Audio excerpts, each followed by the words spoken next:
Namaskar. Aujourd'hui, je voudrais parler du sacrifice qu'une personne devrait être prête à faire pour son idéologie, du sacrifice et de l'idéologie. C'est aussi le quatrième Shila, on va le voir, le quatrième Shila dont je vais parler. Alors, étant jeune adolescent, j'aimais écouter Georges Brassens. Ceux qui ne le connaissent pas, c'est un chanteur très fameux, français, qui n'est plus là de ce jour, mais qui a beaucoup marqué la culture française. Plutôt hédoniste, mais très humaniste, avec un grand cœur, etc. Et donc, on écoutait ses chansons. Mais une de ses chansons, le refrain était « Mourir pour des idées, d'accord, mais de mort lente. D'accord, mais de mort lente. » Et j'écoutais cette chanson, et ça m'a fait beaucoup penser parce que j'avais du respect pour ce chanteur. Et en même temps, j'étais plutôt attiré par ces personnalités qui ont une grande idéologie et qui sont prêts à se sacrifier pour l'idéologie. J'étais très marqué par des exemples tels Jésus-Christ et Che Guevara. C'est pas les mêmes choses, mais en tout cas, c'est des personnalités qui nous marquent parce que ils sont prêts à tout pour ce dont ils croient. Ils sont prêts même à mourir pour des idées. Mourir pour leur idéologie, Che Guevara, Jésus-Christ. Il y avait cet exemple, le nom m'échappe maintenant, d'un jeune étudiant tchèque, lorsque les chars russes se sont approchés pour s'emparer de la ville, je crois que c'était à la fin de la Seconde Guerre mondiale, il s'est interposé, il s'est mis devant, il y a des photos comme ça, on voit ça, c'est vraiment marquant. Il s'est mis devant la colonne de chars et il s'est immolé devant les chars russes pour protester contre leur invasion. Donc des gestes comme ça qui est vraiment quelque chose qui touche du doigt la particularité de l'homme, que l'homme est capable de faire quelque chose, est capable même de mourir pour ses idées. Et mon maître Baba, Sri Sri Anandamurti, disait que la vie humaine est un flot idéologique. Les animaux vivent pour manger, dormir, se reproduire. L'homme aussi, mais ce n'est pas ça qui fait qu'il est homme. Ce qui fait qu'il est homme, c'est quelque chose de très particulier, de très spécifique. Et c'est qu'il se met en phase, il aime se mettre en phase, il devrait se mettre en phase avec quelque chose qui est de l'ordre de l'esprit, du mental, voire de l'âme. Il est à prépondérance mentale et son humanité tend vers la divinité. Il est à prépondérance mentale et ce mental, devenant de plus en plus subtil, tire vers le spirituel. Donc, on pourrait définir la condition humaine par étant un être dont le mouvement est psychologique. Et ce mouvement psychologique va selon un flot idéologique. Quand j'étais adolescent, j'étais plutôt avec des gens qui aiment le rock, le punk rock. On avait tous le même genre d'habits, etc. C'était notre flot idéologique. Chaque être humain, lorsqu'il est adolescent, s'il est un humain digne de ce nom, il va aimer et vouloir se mettre en phase avec une certaine idéologie. Donc on a expliqué dans la spiritualité qu'il n'y a qu'une seule idéologie. Pour les yogis, il n'y a qu'une seule idéologie. Il n'y a eu qu'une seule idée, c'était l'idée divine de cette création. Vous savez, avant d'accomplir quelque chose, on a toujours l'idée d'abord. Si je veux construire une maison, j'imagine, je la conçois intellectuellement et ensuite on met en application ce qu'on a élaboré intérieurement, mentalement. Donc on pourrait dire que de la même manière, le Créateur a pensé à ce monde et cette pensée se manifestant, ce monde est venu au jour. Ce monde a été créé. Donc l'idée avec un grand I, c'est cette idée de la création. Et qu'est-ce qui sous-tend l'idée de sa création? On en avait déjà parlé, c'est la bienveillance même. C'est le désir de voir chaque atome, chaque particule, chaque être inanimé ou animé de ce monde se développer, grandir et s'épanouir. Donc l'idéologie est très simple.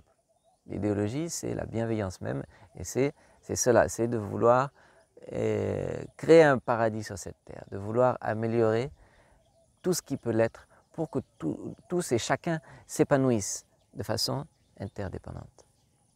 L'idéologie, c'est vraiment la bonne cause. Donc quand on parle de l'idéologie ou quand on parle de se sacrifier pour l'idéologie, ici on parle d'une idéologie de vraiment d'aider son prochain. C'est très simple. Mais pourtant, l'homme manque d'une approche rationnelle.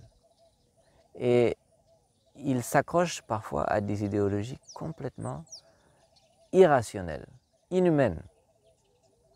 Il n'y a pas longtemps, je regardais un documentaire sur les nazis, sur Auschwitz et sur la manière dont Hitler a pris le pouvoir, sur l'engouement des Allemands par rapport à l'idéologie qu'a prônée Hitler, pour en arriver à faire des instruments d'une horreur qui est incompréhensible. C'est-à-dire que ça dépasse l'entendement. Comment est-ce que des humains ont pu établir, exécuter une telle idéologie? L'homme manque d'une approche rationnelle. Quand vous voulez vous dévouer à une certaine idéologie, il doit y avoir une approche rationnelle à voir est-ce que cette idéologie tient la route, est logique ou non, première chose. Et des fois, si c'est difficile de comprendre, si on n'a pas la faculté, parce que la rationalité a ses limites aussi, des fois on n'arrive pas à jauger de la logique de telle ou telle idéologie, alors en dernier recours, notre humanité devrait parler, notre cœur devrait parler. Est-ce que ce que je suis en train de faire, est-ce que c'est digne d'un être humain? Est-ce qu'il y a de l'humanité dedans? Est-ce qu'il y a de la divinité dedans? Est-ce qu'il y a de la bienveillance? Est-ce que c'est bienveillant pour autrui? Est-ce qu'on voit la valeur existentielle de chaque être, non seulement des êtres humains, de tous les êtres humains ont la même valeur existentielle que ma valeur existentielle, et même la valeur existentielle des animaux, même la valeur existentielle des êtres inanimés. Ça devrait être quelque chose qui nous touche, qui éveille un sentiment d'amour et qui justement, notre idéologie devrait être telle qu'on veuille faire en sorte que tout ceci s'épanouisse, individuellement et collectivement. Tout ce qui constitue ce monde s'épanouisse.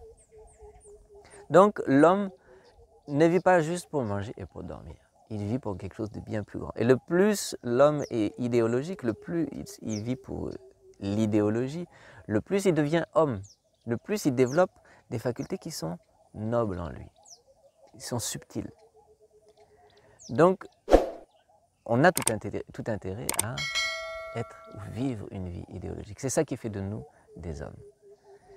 Et le quatrième Shila dit être prêt à tout sacrifier de sa vie personnelle pour l'idéologie. C'est-à-dire, on va mettre en avant ce qui est notre vraie nature, ce qui est le plus noble en nous. Et ceci est plus important que notre corps. On parlait de mourir pour des idées. Plus important que notre corps, ce corps va mourir, mais qu'est-ce qui va perdurer? Qu'est-ce qui est vraiment nous, notre essence, et qui va perdurer? C'est notre esprit et c'est notre âme. C'est ça qui compte plus. Donc, être prêt à sacrifier même sa vie pour l'idéologie. Mais ici, dans le quatrième Shila, on dit être prêt à tout sacrifier de sa vie personnelle, c'est-à-dire tout ce qui est égoïste ou égocentrique. On devrait, si les circonstances l'imposent, si ça devient nécessaire, être prêt à tout abandonner de ce qui est relié à notre corps ou à notre petit ego pour l'offrir au pied, à l'autel de cette idéologie, qui est le bien-être de toute chose. Et c'est très important. C'est une des qualités qui fait que l'homme devient grand. On a parlé auparavant de la détermination. La détermination, quand elle arrive à un point vraiment, un point pas extrême, mais un point de fermeté, de résolution absolue, c'est justement quand l'homme se dit quoi qu'il arrive, même si je dois périr, je me battrai pour mon idéologie. Mon idéologie passe avant. L'amour que j'ai pour les autres passe avant mon petit moi, mes petits intérêts personnels. Et c'est ça qui fait, encore une fois, de nous un homme grand. Donc c'est pourquoi cette quatrième règle qui nous incite à être prêt à tout sacrifier de notre vie personnelle pour l'idéologie, parce que l'idéologie, c'est ça qui est important et c'est ça qui va faire s'épanouir ce qu'il y a de plus noble, de plus grand en nous, ce qui va durer pour toujours. Et c'est ce jardin-là qu'il est important de cultiver, même si ça doit être au détriment de nos intérêts personnels, de notre vie personnelle, de notre vie matérielle, physique.